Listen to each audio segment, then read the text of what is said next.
Welcome to the second South Waikato Business Support webinar call as part of an ongoing series for the week. I'm your host, Darren McGarvie, co-founder and director of Fire Station Business Growth Centre. I just want to acknowledge the South Waikato Investment Fund Trust and, of course, the South Waikato District Council for making these webinars possible. We just wouldn't be doing it without them. Next week, we will be back on Tuesday after Easter, and we're going to be hosting one or two major banks, getting them to go through how they're helping local businesses and any other sort of general financial advice. But we will endeavour to get information about that out before Easter Friday. So I'm now just going to hand over briefly to Francis from the South Waikato Investment Fund Trust, just to provide us with a bit of an update and say a few words. Okay. Hey, thanks Darren and Rachel from Fire Station and michaelw from EMA to help make this webinar today possible, and of course you people who are tuning in. We are recording this webinar, so we'll have it up as a link on swnz.co. That's the website that we're systematically building to provide resources and attract businesses into the South Waikato. Just a couple of updates to sort of do a roundup. We've just got the Swift Trust registered on the NZTE Callaghan voucher scheme. So we are what they call an umbrella service provider. So rather than individuals having to go and scout out an accountant or a lawyer or a business advisor or coach, that scheme, it's up to 5K, it's 100% subsidised. You'll be able to come through a couple of steps to Swift, and then we'll refer you on to whoever the appropriate support person is that you need. So that's set up now, which is great. 12-hour turnaround from government, which is pretty amazing. Example of how quick they're moving. Just a couple of other things. So hopefully, you know, you've taken this last week or so to get a few things sorted, talk to your bank about loans and mortgages, whether it's the right thing to go on to, say, interest only or something like that, where you think you're entitled, you've applied for those wage subsidies, and I see they're coming through in about 4 or 5 days at the moment. There's a huge load on that, but extremely simple process. If you're renting premises, renting from a landlord or renting to someone, just make sure that you've had those conversations where needed if there's some stress in those areas. And have a look at your cash flow over the next probably 6 months, I think, and just looking at you know, what assets are sitting there, and also what non-essential items you can put aside for the moment, just to really give you some financial resilience to get through and ease a bit of stress. I think just the couple of final things is your brand and your perception. And we're seeing how some of the biggest companies in the country are behaving now towards staff, and how some of the smaller companies are actually, you know, getting right in behind their staff. So choice is yours. But customers, suppliers, staff may have long memories after this, and respond accordingly. So just bear that in mind. And I think the last point is that, you know, we're seeing some major economic stimulus packages coming out from the government. Fully expect more of those. So sectors like construction, civil, etc. will be early winners. But they also represent opportunities for, if people have been laid off or got specialist skills, to pivot into those areas where there are opportunities. So keep an open mind that this might be, it's going to be tough. There's going to be a lot of change, but there also could be some silver linings in there. So look, that's it from me. I'll hand over to Michael now from the EMA, and really looking forward to your presentation, Michael. Thank you very much, Francis, and Darren and Rachel as well. Thank you for inviting me to liaise with you. And greetings from my attic. My apologies for the messy background.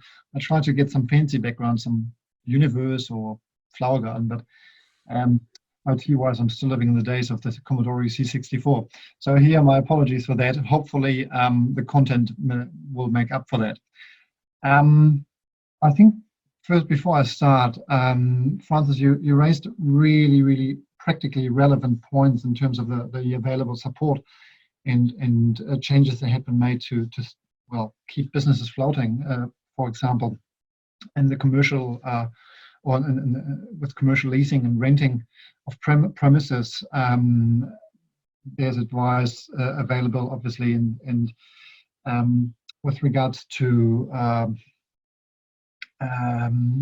bank products and all that. One other thing that I wanted to mention in this respect is, and that may well affect many small businesses and directors thereof, is the director's liability in relation to insolvent trading, in order that they have been loosened these requirements to encourage directors that they're being looked after at this difficult time, and to prevent directors from folding companies to avoid insolvent trading. So that's just to add to that. Now, that's not even my specialist area. My specialist area is employment law, left, right, centre. And I'm a senior solicitor for the Employers and Manufacturers Association in Auckland, and also for Business New Zealand, representing businesses all over the country and being actively involved in advocacy as well. For example, lobbying for businesses towards MB and the government in relation to clarifying, for example, requirements associated with the wage subsidy, or as the case may be, with regards to the newly reintroduced leave payment that is now available.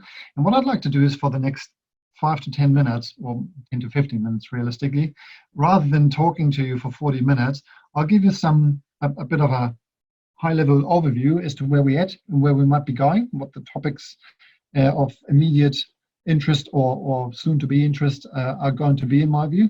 And then we'll just open the floor and have a conversation. You can ask questions, bombard me with questions, and to the best of my ability, I will provide responses to that. So if that resonates with you, then I suggest we'll do that from a format perspective. What I would like to touch on is, I just see Rachel put in that. So if you have specific questions, just either in a moment when we open the floor, ask them, or just put them in the chat box, and I'll try and utilize my IT skills and read them out and answer them. Now, from my practical experience at the moment, the last few weeks have been manic, and your experience won't be any different. Now, a lot has been happening and keeps happening on the regulatory front. And going back to what Francis said initially, this big effort on part of the government to keep businesses alive and stimulate the economy. The obvious thing to mention is the wage subsidy, which has been in place for a number of weeks now. And constantly, every 3 days, 4 days, we see clarifications coming, because all of this was put together with an extraordinarily hot needle. And so there are different terminologies used in the definition section of terms. Then there are the overview section, and all that it creates ambiguity. One prime example until recently was, what is the employer's best effort to maintain, or what is the best effort? What effort doesn't an employer have to make to pay 80% of employees' wages? What is that? And does it mean that we have to pay 80%, or does it mean that we actually only have to make an effort? We very early on took the position, well, on the basis of the terminology used, you have to make the best effort to pay people 80% of their wages. And fortunately, Grant Robertson listened and agreed with that view and broadcasted that. That was quite important, because the union movement or the unions get up very strongly, suggesting that you at least need to pay 80% of people's wages. That is not correct, as we all know. So there's the wage subsidy, which is available to businesses, as you may know, who are experiencing or forecasting a 30% revenue loss, Now, that is revenue loss opposed to profit loss. Whether that is the right criterion, don't know. But so if you have experienced a 30% loss in revenue, or you are forecasting in the months before June such decrease in revenue, then you can and arguably should consider applying for the wage subsidy. And you can apply for every employee who is on your books for the wage subsidy, regardless of that employee being actually working or being locked down and staying at home. And then you can use these subsidies to fund people's wages and salary. Now, very, very important, because there has been some conflicting advice floating around, very importantly is that whenever you wish to change employees' terms of employment, be that in relation to their hours of work, you may not have enough work at the moment for them, or if you wish to cut their wages to, say, 80%, you do need their agreement. So only applying for the wage subsidy does not give you the right to unilaterally reduce people's pay. So what I suggest, if you haven't done so already, is first of all, you need their consent to be included in your application for the wage subsidy. So you get their consent, and at the same time, or even prior to that, you can approach them saying, look, we are anticipating to apply for the subsidy in due course. Now, our financial backing isn't too flash at the moment, so what we would like to do is temporarily reduce your pay to 80%. And then also use the wage subsidy to fund us, because our revenue is broken down. Are you agreeable to that? And if the employee agrees to that and then also consents to be included in your wage subsidy application, then off you go. It doesn't need to be 80%. If you can't afford it, we're coming back to making the best effort to pay at least 80%. If you can't afford it, then you can go as far down as, at the very least, passing on the equivalent of the wage subsidy. So to agree that the weekly wage will be $585.80. Okay, that would be subject so that you would directly pass on the wage subsidy to the employee. If the employee agrees to that, fantastic. If not, then you may potentially consider to undertake a restructure. And I'll touch on that a little bit later, because that will be the topic of the midterm future. And as we know, in New Zealand, just now, they are terminating the employment of 378 pilots, along with all the other staff. Flight Centre, was it last week, 250? Kia ora. And so redundancies are already happening on a larger scale, and I suspect it will get even bigger in this respect. Now, with regard coming back to the wage subsidy, so it doesn't matter whether or not these employees are working, whether they are fully locked down or whether they are working, being in an essential business or just working from home. So you need agreement to change to reduce their pay. If they're not working, what you can do is to agree that their weekly pay will be $585.80. That'll be subject to PAYE. You may have to pay KiwiSaver on top of that if people haven't taken suspension, or KiwiSaver suspension, contribution suspension as it is called now, I think, savings suspension. So you may have to pay that, and it's a taxable amount for the employee. But you can say, look, if your normal weekly wage is, say, $700, you're not working at all, right? We'll pay you the $585, but if you want to have $70 or $700, your normal wage, then you can use a proportion of your annual leave entitlement. So if people are not working, you can do that. If people do keep working full time, like probably us, just working from home, but you can't reduce our wage then and say, well, if you want to have a normal wage, use a proportion of your annual leave. Work for hours that you're normally working. So you can't force employees to fund their own wage by way of utilizing their annual leave entitlement. Annual leave and working and weekly hourly wage, they are mutually exclusive. If you keep people working and you agree to a reduction in their wages, you need to make sure that they at least be paid the minimum wage per hour of work. So for the sum of $585.80, you're roughly looking at 30 hours of work. You can't require people to keep working 40 hours and pay them just $585. The Minimum Wage Act still applies. The new minimum wage is $18.90 per hour. We lobbied strongly for the government to defer the increase, but for whatever reason that didn't happen. So everything else, all legal principles applicable to employment and employees remain in force, be it the Holidays Act, annual leave, sick leave, public holidays, family violence leave, bereavement leave, all that remains fully applicable. Our protections for pregnant employees or those on parental leave, they remain applicable. All requirements under the Employment Relations Act remain applicable, and so forth. So that all stays in place. Yesterday, interestingly, somebody suggested that you cannot make people redundant at all whilst you receive the wage subsidy. And also, even if you could, that you would not be able to pay people the wage subsidy during the redundancy notice period. Now, just to clarify that as well, that is incorrect. You can make people redundant during the receipt of the wage subsidy. You can effect redundancies, you can undertake restructures. What you should not do is do a restructure, then apply for the people you are just about to dismiss for the wage subsidy, and pass that on, or just cash in and use the money for other purposes other than wages. You can't possibly do that. Okay, but you apply for the wage subsidy, and then 2, 3, 4, 8 weeks in, you just realize that you cannot maintain or sustain the business any longer. You can then undertake a restructure process. You can effect redundancies. And what you can do is say, if you give me notice of termination of employment due to redundancy in week 8 of me receiving the wage subsidy from you, and my notice period is 4 weeks, then you keep me employed for the 4 weeks, and then my employment ends effectively after 12 weeks since the wage subsidy commenced for me, and you do not have to pay it back at all. Okay, whereas if my notice period was 2 weeks and you dismiss me after 8 weeks, give me 2 weeks notice, so that takes me to 10 weeks, you should get in touch with MSD, Ministry of Social Development, and a query with them what you should do with the balance of the subsidy. So it's worth 2 weeks. What would that be? $1,100 something.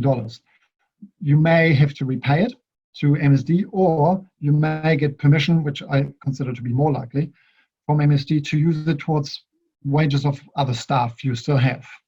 Okay, but you can make people redundant even though you are receiving the wage subsidy. Now, that much on the wage subsidy for now. The leave subsidy is back. Now for businesses, for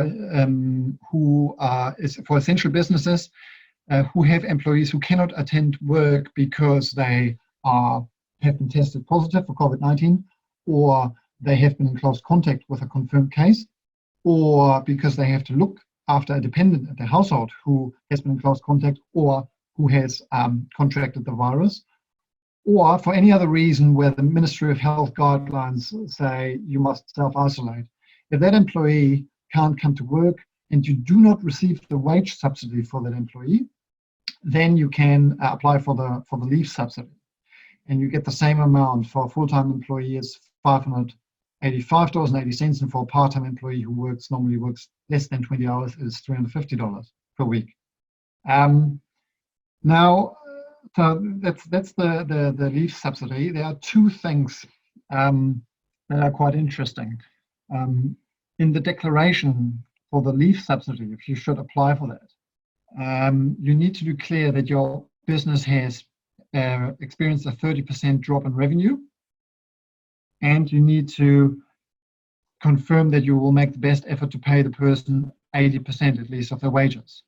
I think, and I think so very firmly, this is a drafting error by the ministry. I think somebody with an even hotter needle has copied and pasted the declaration for the wage subsidy and forgot to delete a couple of things. Because the leave subsidy, if you apply logic, is not at all in any shape or form linked logically to a 30% drop in revenue. And more of an argument is that if you go on the Work and Income website and you look at what available support is there, then the first question it asks you is, have you experienced a 30% drop in revenue, yes or no? If the answer to that is no, you say, well, you may be eligible for the leave subsidy. So clearly, the 30% decline in revenue is not a requirement for the leave subsidy. Secondly, I do not believe at all, and I've queried that with MSD and am awaiting clarification there, but I do not believe at all that you would be required to undertake to pay the person on leave at least 80% of the wages.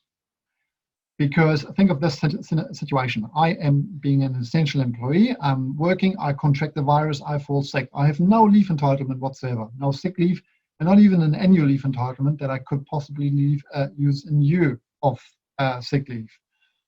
So the default situation, the default legal situation in respect to my situation is leave without pay. And this is where the leave subsidy may well kick in. So rather than being on leave without pay, I at least then get the $585.50. That makes perfect sense to give back to me, and recognizing the fact that I'm doing a service to the for the greater good at the moment. So I think in a nutshell that the 80% requirement isn't necessary. I don't even think that for sick leave, if the alternative is leave without pay, there would be agreement necessary for that. But if you do have these queries, contact us, me personally, or our advice line directly, and so we can discuss your particular situation. Now, on the note of it, in terms of advice line, if you don't already know or heard about EMA's advice line, it is now open to every business. MB has asked us to open up for every business. So even for those of you who may not be members of EMA, do not hesitate and get on the EMA website. There's some information there as well, and the number for the advice line is there as well. So they're very, very capable folks who can attend your questions as well. Those are the two subsidies. I think the topic of the very near future, it's already a current topic, even more so the future is restructuring. It's happening on quite a large scale already. You may have read the news, all sorts of war stories as well. In the last few days, Sky City is a very recent example where the union is jumping up and down saying, look, you haven't followed any procedure, can't do that. Procedurally, any dismissal here is unlawful. And New Zealand is running a large-scale redundancy program. Many other businesses, particularly in the hospitality and tourism industry as well. And now very few businesses will be actually safe from that. Now, the key advice I have for you is restructuring should be a last resort. Utilize, if you're legally required to apply for the wage subsidy, Sky City, for example, has outrightly refused to apply for it. Okay, so you're not legally required to do it. But if you can, why not applying for the wage subsidy, and at the same time, particularly if you're shut down and you can't provide work at the moment, agree with your staff that for the duration of the shutdown or the duration of the wage subsidy, that's all they will get, yeah, the equivalent of the wage subsidy. So it's very, very little extra cost to you, if at all. Then they keep accruing in your leave, okay? But the employer, the KiwiSaver employer contribution, that will be your actual only cost here, plus accrued annual leave. But if you can do that, that would be my suggestion. If, however, you need to make changes to survive the current situation or to be adequately equipped, prepared, and sustainable for level 3 or 2 in hopefully the coming weeks, or worst case, in coming months, then of course we won't go back straight to 100% revenue. There will be a recovery period. And in order to shoulder that, it may be necessary to effect redundancies. So if you do so, and that's my key advice in this respect, the normal legal principles related to redundancies and restructures remain fully applicable, no shortcuts. What you can probably do, or arguably do in this current circumstances, is condense the process, shorten timeframes, rather than a consultation process taking 2 weeks and people having a week to consider a proposal. Reduce that to, I don't know, 2 days, okay? But you cannot skip any steps of the process. So in a nutshell, and Darren I've prepared a handout for you, which Darren, correct me if I'm wrong, Darren, but you will make available to everybody who's attending here. There is a bit of do's and don'ts and practical guidance. You propose what you want to do and why you want to do that. So you need to explain the rationale. Now, can anybody let me know whether you can still hear me? Because I just got a message that my internet is unstable. Can you still hear me? Then do this. Oh, okay. All right. Good. So you need to advise employees, affected employees, with all relevant information. So what you propose to do, why you propose to do that. If you are saying we need to reduce our workforce by 50% because our revenue has decreased by 50%, you need to provide that data, spreadsheets, bank account details, what have you, that sort of stuff. Then you need to give employees a reasonable opportunity to seek advice and consider the proposal, seek independent advice, and then provide their feedback to you. And then you need to consider the feedback with an open mind before you make a final decision as to whether or not a position is disestablished. And lastly, you need to actively consider available and suitable redeployment opportunities. At the moment, we're talking about going from many employees to no employees, or from many employees to few employees. So there will hardly be ever any redeployment opportunity. But still, give it some thought. Normally, you have to let employees work out the notice period unless you contractually you can pay salary or wages in lieu of notice. If you do have a so-called force majeure clause in your employment agreements, then that will have to be closely assessed whether or not that would be applicable in the circumstances. If it was, you still ordinarily have to run some sort of consultation process. You may be able to further condense it. And the real practical benefit of any might be that you can get out of the notice period due to a force majeure clause. But don't take that as gospel. Every such clause would need to be assessed. Now, I would encourage you to have it legally assessed on its own right and its own merits. There's a lot more in respect of do's and don'ts when it comes to redundancy processes mentioned on the handout. It's a 5-page handout, so I'll refer you to that. Now, we open to questions now, and thereafter, if you want to email me or call me, then that's equally fine. Before I open the floor, though, I really hope you guys are all doing well, by the way, and you're okay. I should have probably started like that, but I hope you are all okay and coping with what is a very, very difficult situation. All right, I'll pause it here and open the floor for questions if you wish. Yes, thanks, Michael. So just pop your questions in the chat function, which you can find on your sort of floating taskbar. Rachel, did you have any questions sent to you? Yeah, so I've had one question sent through to me, and it's about paying staff next week. So all staff are getting the wage subsidy, and the question is, do they need to show all the stats still on the pay slips, or can it just be paid as one set amount? It depends on what is agreed. So I assume the situation is one where employer and employee have agreed that all you get for the week, for your working week, is 500 subsidy. So it's 585 dollars and 80 cents. If that is the case, that's the contractually agreed wage at the moment, and that will inform the public holiday entitlement. So there are a couple of more layers to the question. So maybe whoever asked the question, if you could clarify as to whether or not you're shut down, or whether you continue to trade, and then whether a reduction of wages has been contractually agreed. And then I can give you a more robust response if that was okay. Or if you don't want to do that, I'll talk you through the scenarios as such. Heading rules, by the way, house rules, so it's all confidential anyways.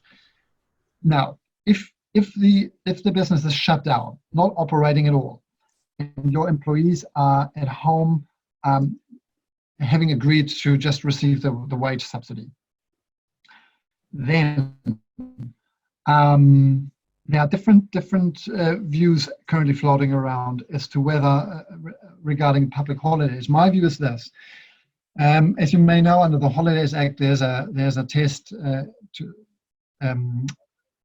about whether or not the public holiday would be an otherwise working day for that employee. My view is, but for the public holiday, the employee would not have worked anyways due to the government-imposed shutdown. Hence, public holiday is to be paid as per normal relevant daily pay, or whatever it is, rather than this being treated as a working day. In terms of what is to be paid, your payslip should, so in terms of what is to be paid is your relevant daily pay again, which agreed is $585.50, provided it's agreed. If that is not agreed, then 100% of whatever the wage is. Whatever the contractually agreed wage rate at the moment is informs the value of the public holiday entitlement. And I think the wage, the pay slip should spell it out, break it down, the wage payment and public holiday payment as per normal. Let's not forget, whilst there's a wage subsidy, from the employee's perspective, that is still a wage payment, just like normal. But very likely a reduced wage payment by agreement, but it still legally is a wage payment. Okay, so nothing has changed in that respect. The employer is merely an agent to receive from the government the subsidy and pay it as wages to the employee. So from record keeping, record obligations and all that, everything is per normal. We've got another question. Looking ahead, coming out of lockdown, do you have some advice regarding health and safety policies, PPE fit for purpose? And you don't agree with employees applying down masks and gloves? No, neither do I. I don't agree with that either. It's best to have a separate specific policy for this. Now, very, very good question indeed. So now and in the future, so whether you be operating right now despite the shutdown because you're an essential business or you can work from home, or whether you, once we open up again and the recovery period starts, the employer's health and safety obligations remain the same throughout. So in a nutshell, there's the general duty of care. You have to take all practically reasonable steps to ensure the safety of your employees. And that may well involve you need to provide the PPE. And what PPE is appropriate, the Ministry of Health probably provides best guidance here. I would expect, in line with what's happening overseas in the US and elsewhere, there may be a very firm recommendation be made at some point for every employee to wear a face mask, a mouth guard of some kind, subject to availability in the first place. But that may come up. But you, the employer, will need to provide any PPE that is required or strongly recommended. And if you do not do that, or if you do not, and then people fall sick or contract the virus, and it turns out that you could have avoided it by spending a couple of dollars on additional gear, then you may open yourself up to, well, at least criticism, if not legal exposure, liability under the Work Health and Safety at Work Act 2015, and WorkSafe may be interested in that. So in order to avoid all that, just have a look, keep checking the website of the Ministry of Health, what PPE is recommended, and you actively should provide that. Make every effort possible to obtain that or acquire the necessary equipment. With health and safety, now that you're asking, very, very interesting. If there are any people, any businesses here present who have people working from home, your health and safety obligations continue to apply, but your ability to discharge them is somewhat modified because you can't physically intervene and you have very little oversight. I have, around a year ago, written a working from home policy, which I will actually email to Darren as well, which I will make freely available to everybody. Whether or not you want to implement it is a separate thing, but there are a couple of things in there. If you have staff working from home, food for thought for you. How do you manage people's safety? Because people actually work, that's what I hear a lot, and certainly is my own experience, particularly longer days than in the office, and probably not with the best possible office gear, so hunched up, the neck gets sore, all that sort of stuff. So your health and safety obligations remain, and the policy provides some guidance as to how you may be best suited, placed to discharge these obligations. So Darren, I will email it to you later on and you can distribute it. You can do that. I don't think you need a separate health and safety policy, You just need to really assess, in the circumstances as they present themselves to you, what is it that I can reasonably practicable do in order to mitigate any risk, identify risks, manage risks. Cool. I've got 2 more questions come And through. if it's yep. Yep. You go. You're good. So the first question I've received is, I applied as an owner for the wage subsidy for myself as well as all my staff. I do draw a wage weekly. However, I am not paying myself my normal wage as I'm leaving part of the wage behind to cover other costs in the business. Is it okay for me to do this, or should I draw down my normal wage? Now, you can pay yourself, so you can include yourself in the application for the wage subsidy because you're paying yourself a salary.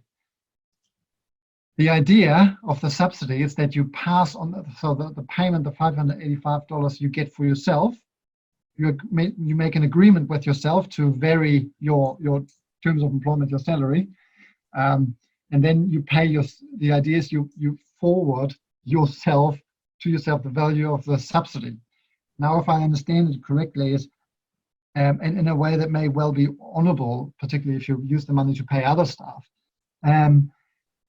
But by design of the guidelines or the subsidy model, you are not supposed to use the money for purposes other than people's wages, be that your own wage or somebody else's wage. So you should not be using, or legally you really should not be using the subsidy in order to get rid of other company debt or purchase office furniture, what have you.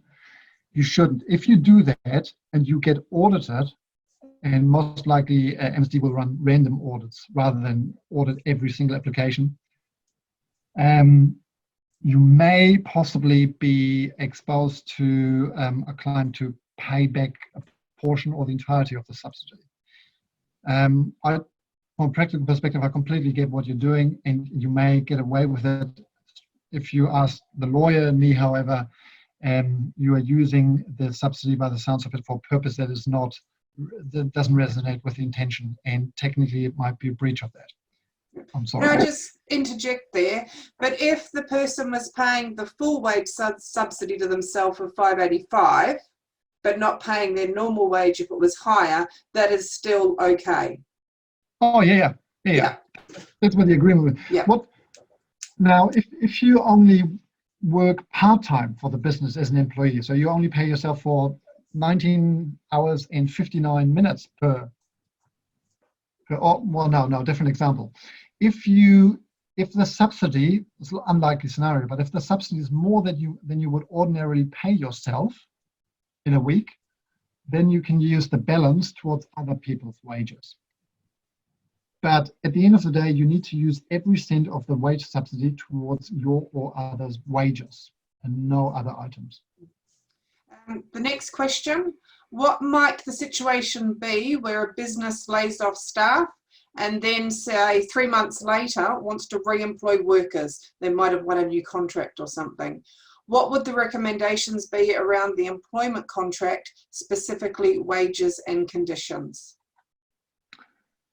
Yeah, so as we discussed earlier on, you can make people redundant, and normally that's the end of employment, and you can but don't have to re-employ them in the future, and whatever the terms of employment are in the future, that's entirely up to negotiation between yourself and the employee. If the question is tailored at, because you're talking about the three months period, which kind of aligns with the 90-day period to raise a personal grievance, if that's what it's aimed at, that is not particularly relevant, provided that the redundancy is procedurally and substantively justified.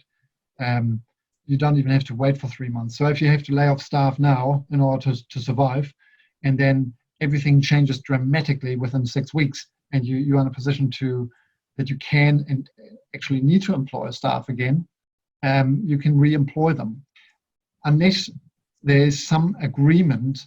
And you would, if at all, find that in very old collective agreements. But in general, you are not required or obliged to re-employ. people unless agreed otherwise.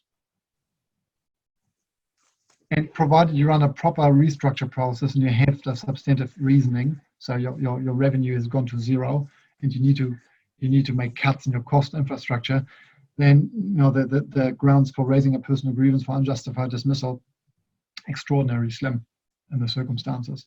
So you wouldn't have to wait for 3 months even though. Cool. Here's a question which we just skipped. Sorry, Rachel. Yep, no, that's the one I was going to point out to you.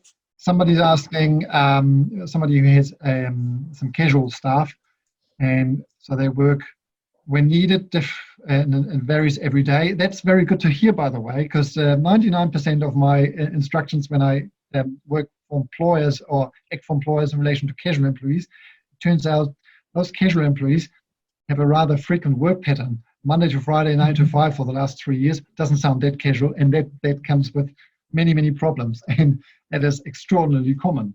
Now, very good. Your staff seem to be truly casual, and that's very good, and you seem to be managing it very well, so that's great. Now, can you apply for them and pay them based on when they would have worked? Very good question. Yes, you can apply for them. Now, technically, that's very interesting because casual employees, as you well know then, are only employees while they work for you, while they're engaged. So during periods of non-engagement, they are not employees, and technically you can't apply for them. So you can only apply for them if they, at the time, they are working for you. And so the first thing then is to figure out, okay, given the variable working hours, do I apply for a 1 FTE subsidy, so $585.80, or is it less than 20 hours and only attract a 350 subsidy? The way to do is to average it out, look back over the last 12 months, or if the period of employment is shorter, but probably look for the last 12 months and see on average. If you average it out, are we 20 hours or more? Are we below 20 hours? That informs the initial volume of the subsidy. And then you need to, well, if you can ascertain when they would have worked, then you pay them accordingly. And if they would have worked and earned less than the full subsidy, but you have obtained the full subsidy from the ministry, then you can use the balance, any excess payment, and use it for other staff for payments, or you have to return it.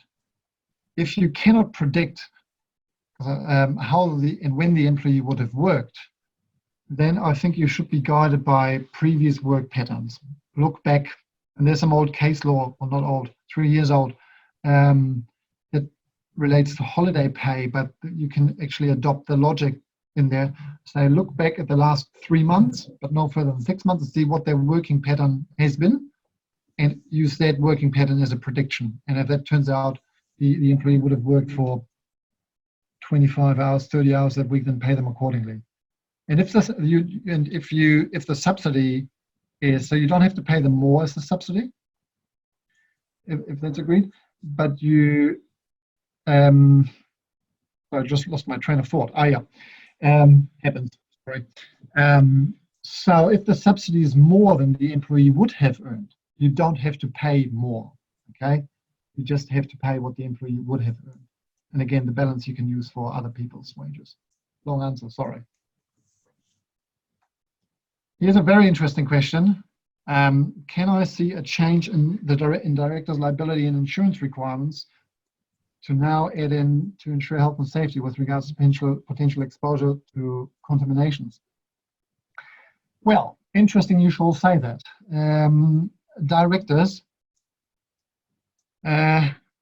Directors have very tough times at the moment, as you may well know, in New Zealand, because the obligations have become increasingly onerous in relation to in respect of employment relations. So minimum entitlements, annual leave, sick leave, minimum wage, all that sort of stuff.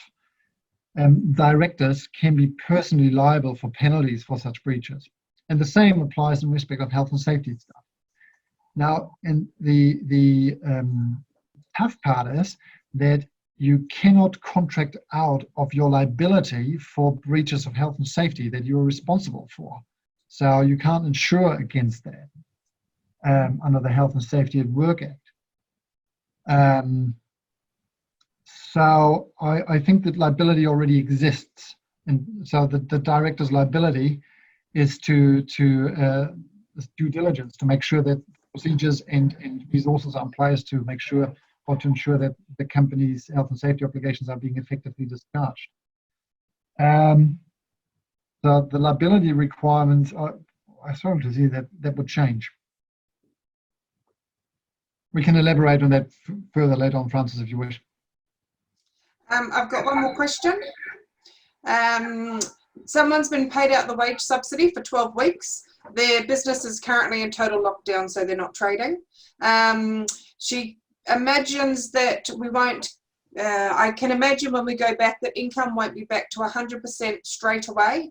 However, if we do go back to say it's 6 weeks and business is back up and running at 100% at 8 weeks, do they have to return that wage subsidy for those last 4 weeks if you get what the drift is? Sorry, say it again. You cut out halfway through. Oh, sorry. So someone's been paid the wage subsidy for 12 weeks.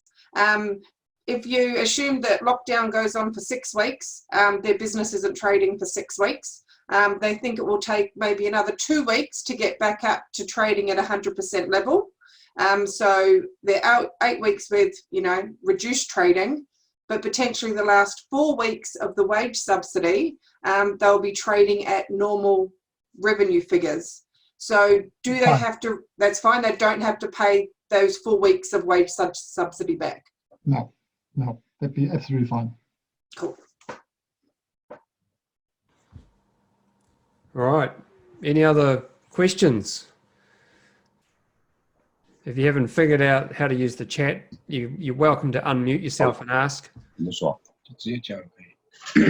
Oh, sir, excuse me, sir. I get a question about, we had talking with our employee. They agree lockdown because they all go home. They keep in home and get upper 80% usually wages. Every week we will pay for every employer. But some employer want to talk with me. They want to come back work because we are a big area. We are hotel. We have a golf course and a big garden. Some people want to come back for the maintenance. They want to work. They don't want to keep in home. Okay, how can I do it? I think normally cannot go in for work at this situation.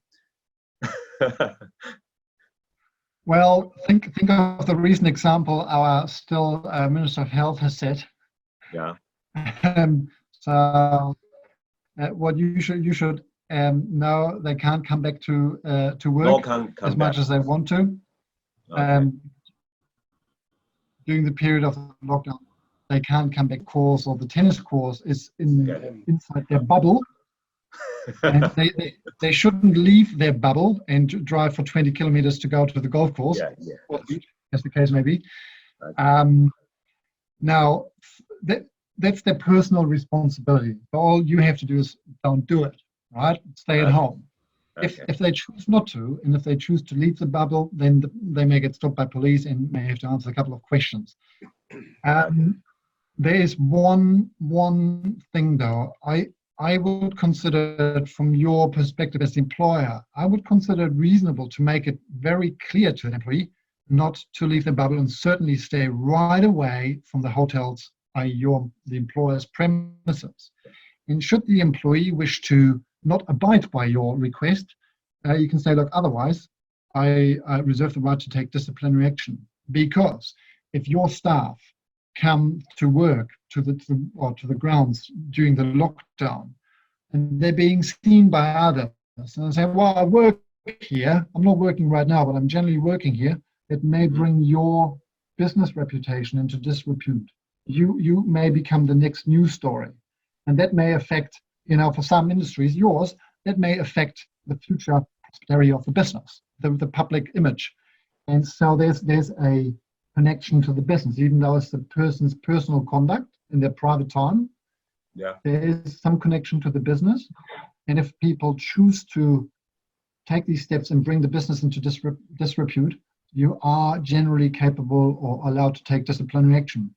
And that of itself, a statement like that, should ordinarily serve as a sufficiently strong deterrent for the employees to probably think, maybe I should not go for a walk around the golf course at this time. Yeah. Okay. Thank you. My pleasure. Very good. Good question. Anybody else? Rachel, you got anyone else message you? No, no more messages. Any other questions? All right. Well, perhaps, Michael, unless you've got any closing words for anyone. Other than, as I said, I've got some hopefully insightful guidelines for restructures. I've emailed you. I will email this working from home policy. There are some good health and safety considerations at play. Can I just ask who has staff working from home at the moment? Can anybody not? Do we have people working from home? Nobody. Is everybody shut down? Shut down. Shut down? Yeah, because our staff is a very close hotel, maybe drive by 5 or 10 minutes. Yeah, because we are live in RD2, is a big area. We still application for will be a supplier of the isolation people. The government maybe think in the future, if I get approved, maybe I can call the staff come back for work. Yeah. Maybe, yeah, but so at the moment you have nobody working from home. So there are a few people who work from home, as I see. So I just give you, you may think, Michael, you're full of nonsense here. Why do you keep talking about health and safety and working from home and all this nonsense? Just, isn't it great that we're all working from home? Yes, it is great. It's fantastic. I'll give you one example why it may be a good idea to have some rules around it. Because, so I work from home. As you can see, I'm working in the attic. Yeah? In a moment, I'll have to recover from talking so much and hearing the terrible sound of my accent all the time, and I may have to have a 5-minute lie down. As I get up after 5 minutes, I may roll out of the bed and break my leg. Now I'm working from home. Is that a workplace accident or not? So this is why I'm saying that. Or if I cut an apple in the kitchen, yeah, and I'm lacking skills in that respect, I might cut off my finger. Is that a workplace accident? Because that informs the ACC levies, ACC premiums, and all that sort of stuff. So one good idea of one reason why I designed this working from home policy at the time was to have health and safety obligations clearly spelled out that are relevant for the working from home setup, and secondly to define what is the workplace within the home in respect of ACC considerations. So I'll email that to Darren as well, and then Darren can make it available to everybody, that policy. That's just one note I quickly wanted to check in. I will not have a nap, actually. Okay, thank you. That's great. Thank you, Michael. Yeah, so I've got one of your handouts, and yeah, if you send the other one through, then we'll pass it on and make sure that's sent out to everyone. And yeah, so just a reminder, of course, that we have recorded this call. So if something went by a bit quick, and Michael's obviously given us some very comprehensive answers. So if you need to play it back, we'll share the link to this as well. Or if anybody else that you know who employs somebody who may have missed this, then you feel free. You can share this obviously with them to watch at a later stage as well. So I think we will wrap it up here. Thank you all for being on the call. Thank you for your great questions. We are back in a week, so we'll be back next Tuesday. I've just seen an email come through, so we've got 2 banks confirmed. So at this stage, we've got Kiwi Bank and BNZ confirmed to be on the call. So they'll be talking about what they're doing to help their customers, and also asking offering any general advice around what you can be doing to help get through from a financial perspective. And of course, you'll have an opportunity to ask them some questions as well. So they're normally heavily in competition with each other. So I may have to play umpire, but I'm sure they'll be fine. So so if you have any banking related questions in the next few days, by all means fire them through as well. What's the email address that people should register at, Rachel? Can you remind me? Oh, it is this swnz.co. That's right. Yeah, so swnz.co. Check out that website, register there, and make sure we get any information out to you. If you're based in Tokoroa, keep an eye out for Rebecca's Ignite-based emails as well. Otherwise, thank you very much. It's been great. And thanks to Michael, thanks to Francis, thanks to the South Waikato District Council, and of course, South Waikato Investment Fund Trust for making this all possible. And have a great Easter. Take Darren, a couple of before you days go, off. can I just jump in? Yes. Oh, thank you. Me, jennysh here from the South Waikato District. I just want to say this is the first webinar that I have been in on for businesses, and I think that the information that's been shared has been absolutely excellent, and it's been certainly well worth it, because small businesses in rural areas like ours will play a significant part in the recovery of our economy. So the group that has set this up, congratulations. For me, it's been really enlightening. And I just want to share that we are all in this together, and Council's doing this our bit as well. And we've done a lot of work. And South Waikato people, we are looking at a 0% average rate revenue increase on your rates this next year. And we're also looking at other ways we can support financially stressed ratepayers. So number one, you coming on here and looking and searching for some answers for your business is well done to you, but Council is supporting you in every way we can as well. So thank you, everybody. Thank you, the Swift Trust, Francis, Darren, Fire Station, Rebecca, and Michael. Excellent. Thank you. Very good. Awesome. Thank you, Jenny. Okay, so I think that's it. Yeah, so have a great Easter. Take some time out if you can. Enjoy the sun while it's out. Look after yourselves, and we will see you back here hopefully next Tuesday morning. Thanks very much. Cheers. Look after yourself. Best, folks. See you later.